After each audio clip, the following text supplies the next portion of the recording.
আল্লাহ ও রাসূল সাল্লাল্লাহু সাল্লামের প্রতি কটূক্তি বন্ধে কার্যকর পদক্ষেপ গ্রহণের আহ্বান জানিয়ে প্রধান উপদেষ্টাকে আস-সুন্নাহ ফাউন্ডেশনের জনপ্রিয় ইসলামী আলোচক শাইখ আহমদুল্লাহ খোলা চিঠি লিখেছেন। শাইখ আহমদুল্লাহ ফেসবুক পোস্টে এই আহ্বান জানান।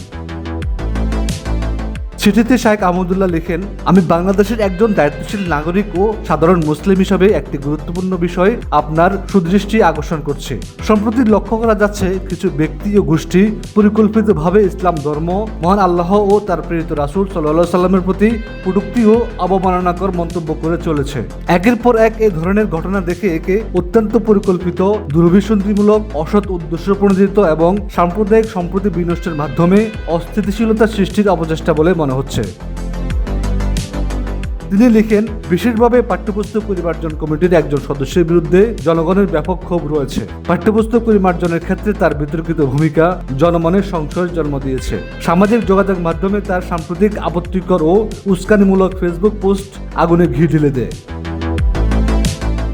শাইখ আহমদুল্লাহ চিঠিতে আরো উল্লেখ করেন, এই ধরনের কর্মকাণ্ড পুনঃপুনিক হওয়ায় দেশের ধর্মপ্রাণ মানুষের মধ্যে যৌক্তিক ক্ষোভ, তীব্র অসন্তোষ ও হতাশা বিরাজ করছে। এই ক্ষোভের স্ফুরণ ঘটলে দেশের অভ্যন্তরীণ স্থিতিশীলতা হুমকির মুখে পড়বে এবং আন্তর্জাতিক পর্যায়ে বাংলাদেশের ভাবমূর্তি ক্ষুণ্ণ হবে। এই ধরনের উস্কানিমূলক কর্মকাণ্ডের সঙ্গে যুক্ত ব্যক্তিদের দৃষ্টান্তমূলক শাস্তির আওতায় আনলে তা জনমনের স্বস্তি ফিরিয়ে দেবে। প্রধান উপদেষ্টাকে উদ্দেশ্য করে আহমদুল্লাহ বলেন, সরকার গঠিত হয়েছে একটি গণ অভ্যুত্থানের মধ্য দিয়ে।